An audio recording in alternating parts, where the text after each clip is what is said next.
everybody, I'm Susan Trianos and I'm here to ask you a question. Do you struggle with dipping cookies?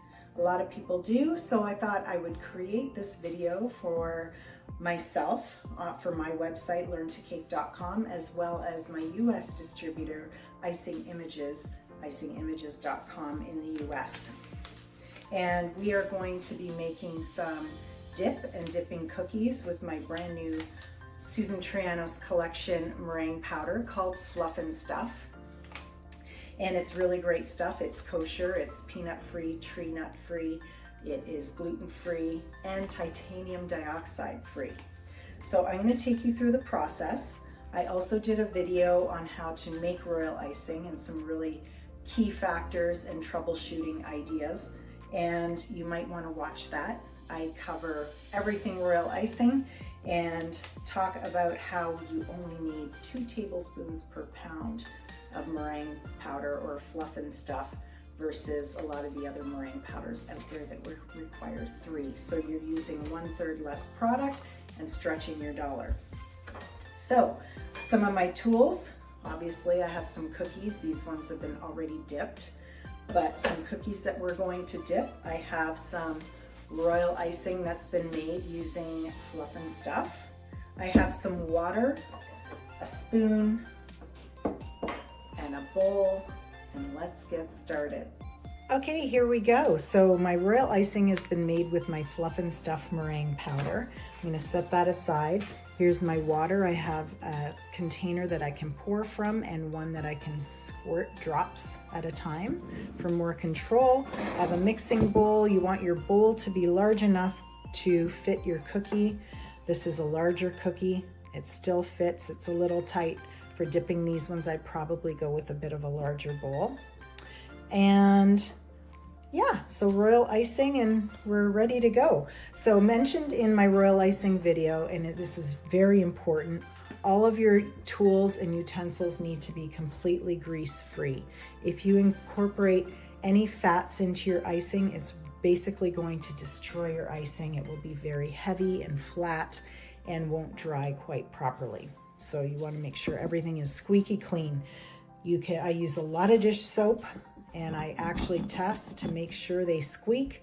You can also use a paper towel with lemon juice or vinegar to wipe everything down too, just to be safe if you're worried about grease. And I am, because I use the same mixing bowls and paddles that I use for my cookie dough. And guess what? There is fat. There is butter in my cookie dough and my buttercreams. So we have to be careful. So about dipping cookies. A lot of people struggle with dipping cookies because they find they get a lot of air bubbles. Now this is inevitable. Doesn't matter what meringue powder you use, what recipe you use. The amount of air bubbles when you dip cookies at the beginning, when you first mix your dipping icing, is going to be high. You're gonna have a lot of air bubbles. And I'm gonna show you ways that you can kind of correct that. Okay, so before I get started, I want to talk to you about dipping and flooding and dehydrators.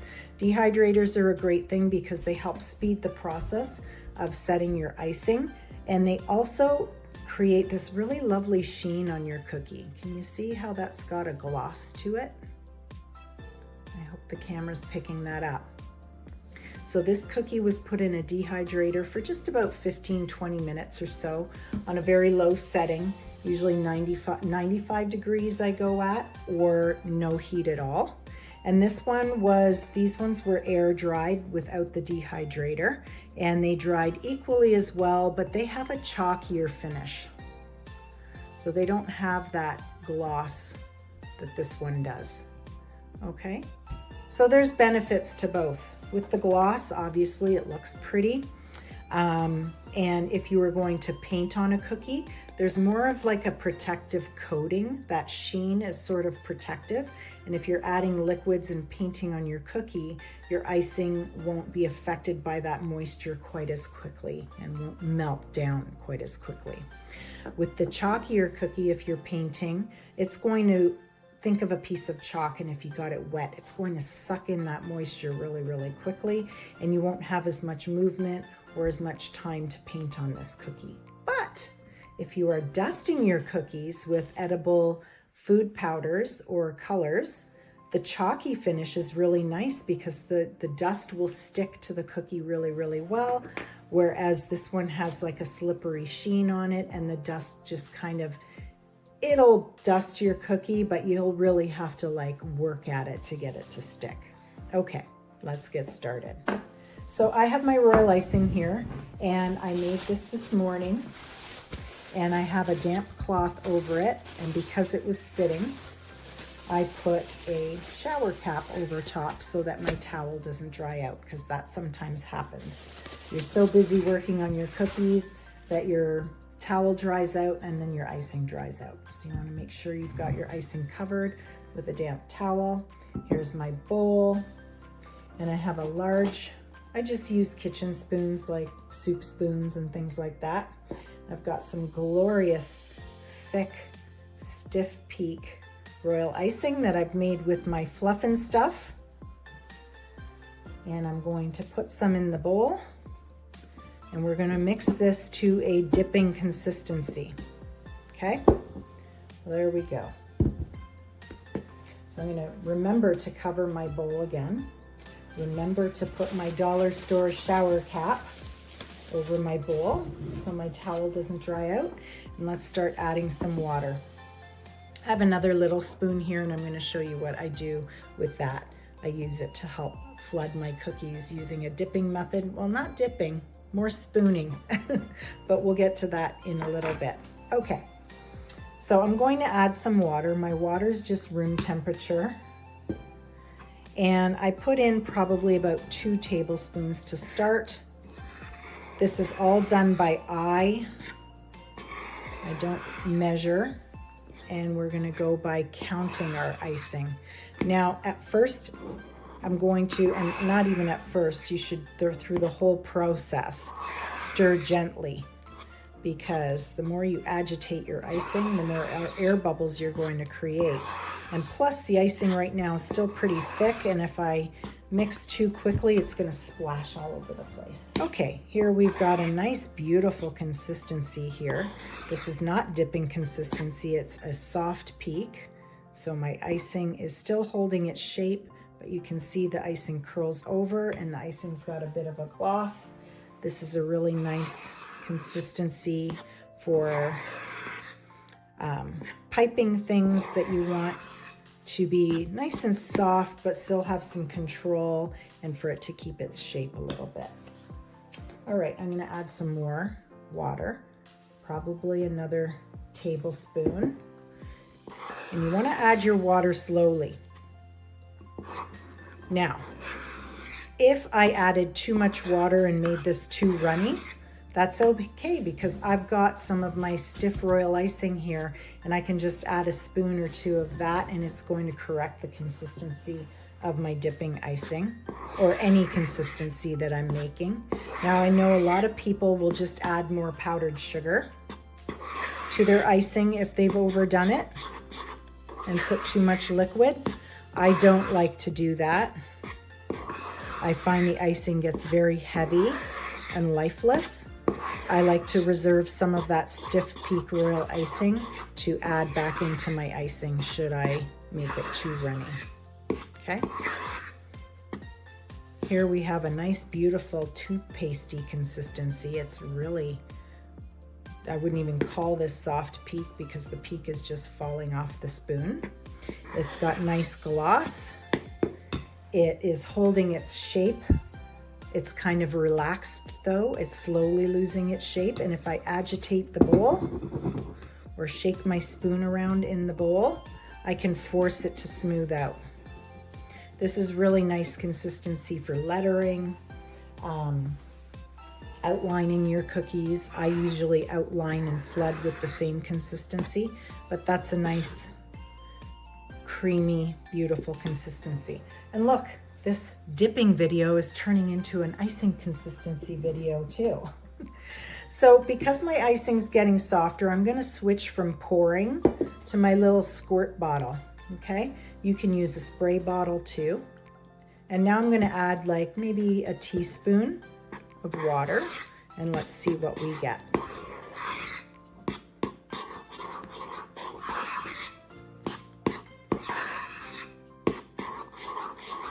Again, I'm not agitating really fast to stir this. I'm kind of folding. And okay, we still have that a nice, you know, toothpastey or piping consistency. I'm going to add about another teaspoon of water. And I'm going to get this to a flooding consistency. And the flooding consistency that I like to use anyway. And flooding meaning putting the icing in a piping bag and piping my base icing on my cookie. I'm doing most of my decorations with. Okay, let's see what we got. Drizzle, drizzle, drizzle. It's nice and drizzly. And I like to count. And usually for my flooding icing, I like something that's around 20 to 22 seconds. It has some body. You can see it's starting to smooth out on its own. And it should take about 22 seconds for that to smooth out.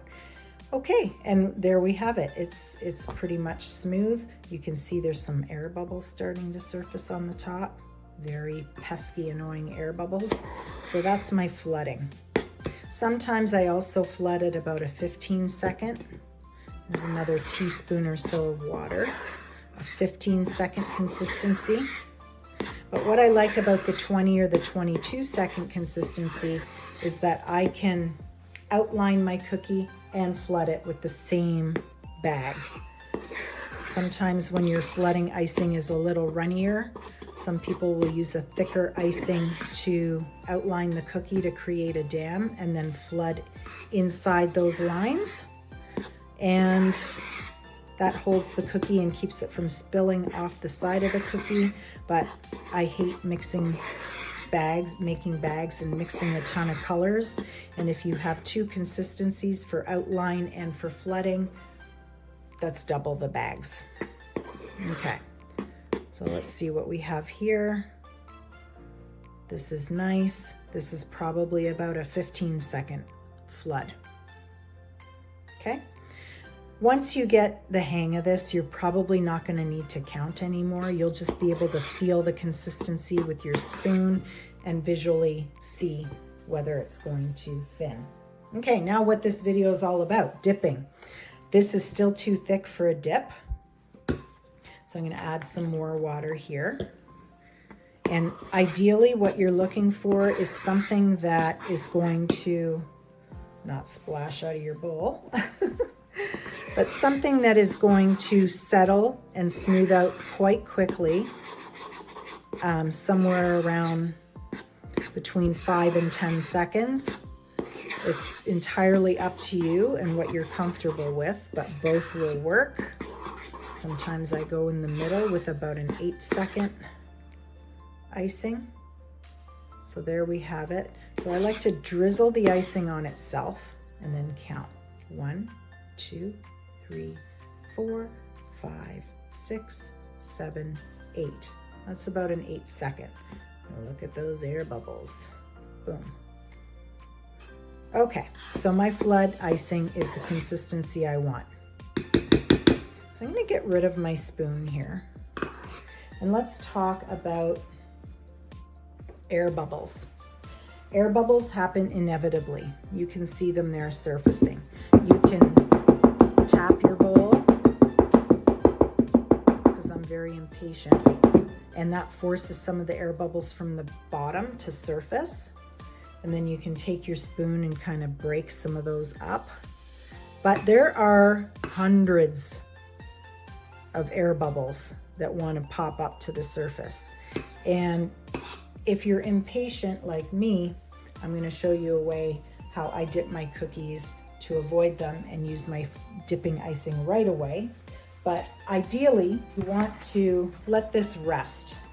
And what I do when I let this rest is I take some plastic wrap and I cover the surface of the icing, and not just over top of the bowl. I push it down right to the surface of the icing.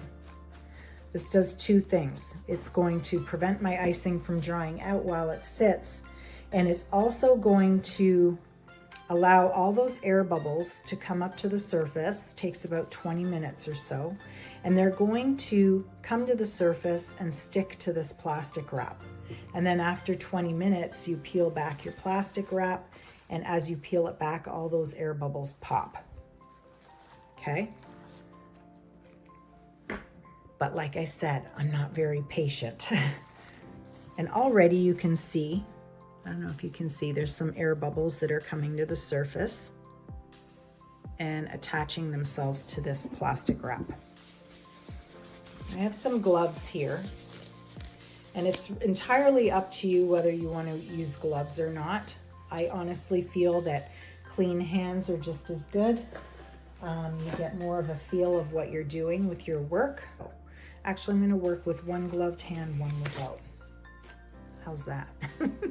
Grab the cookie with this hand and smush it around with this one. And the reason why I have a glove on this hand is because I'm going to use, and there's a lot of air bubbles on the surface there. I'm going to be using my finger to kind of pop these air bubbles out as I go. Okay, so there's air bubbles all over the surface. Obviously, I did not wait long enough. I can run my finger over the top and pop some of them, but they're going to continuously be surfacing for the next little bit. So try not to get impatient, but they're there. No meringue powder, no Royal Icing recipe is going to change that. Okay, so because this icing was freshly mixed, we're going to get air bubbles on our cookie. So I'm going to show you how I pop those. So here's my cookie.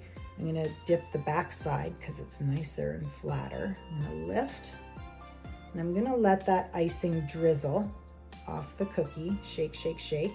And then that last little drizzle, I kind of wipe off with my finger, and there we have a dipped cookie. Now, give it a little shake.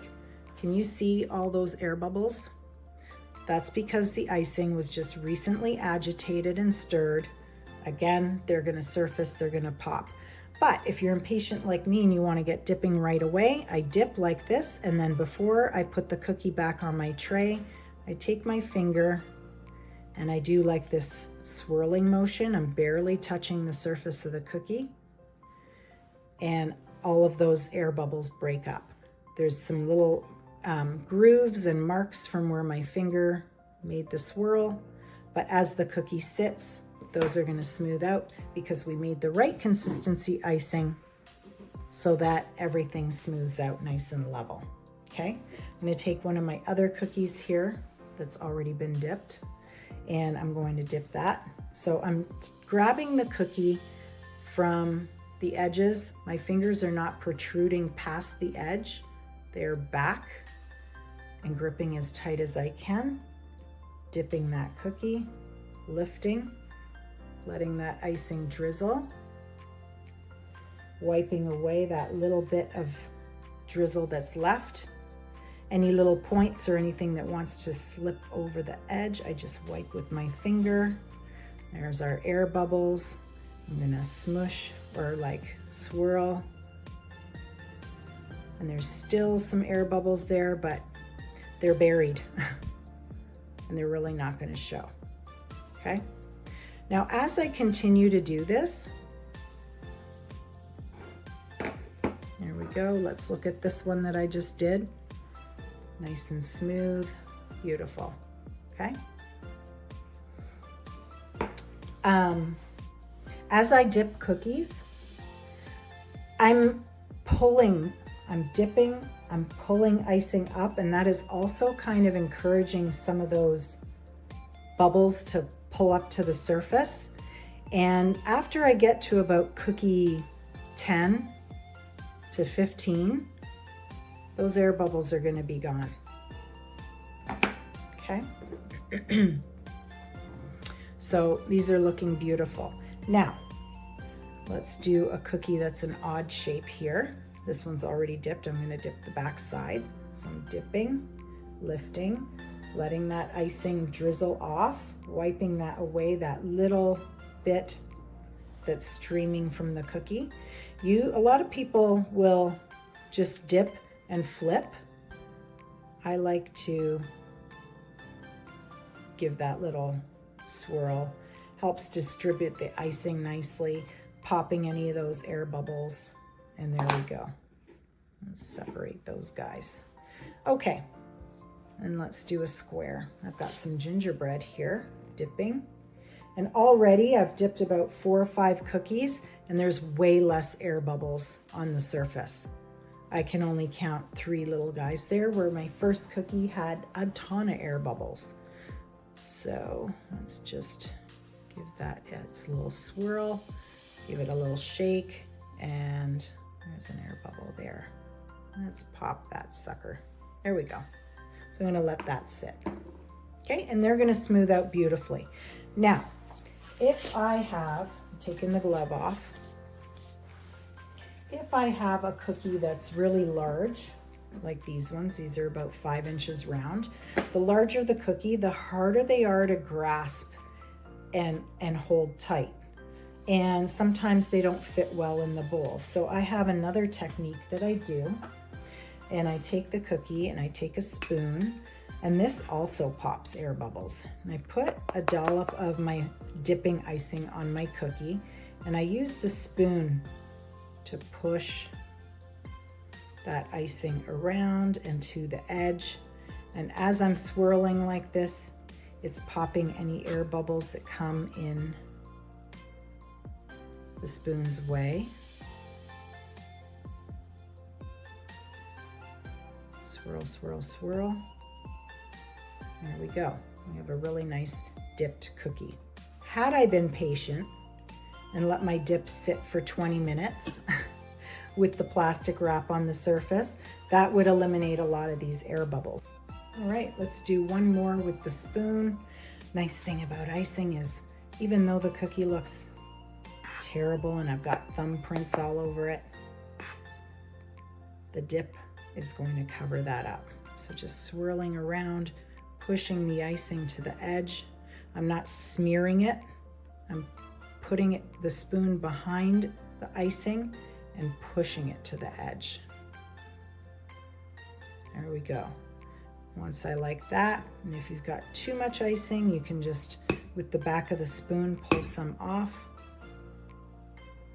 And giving a little swirl, evening the icing out, and barely touching the surface, and swirling, breaking all those air bubbles up, and distributing my icing evenly.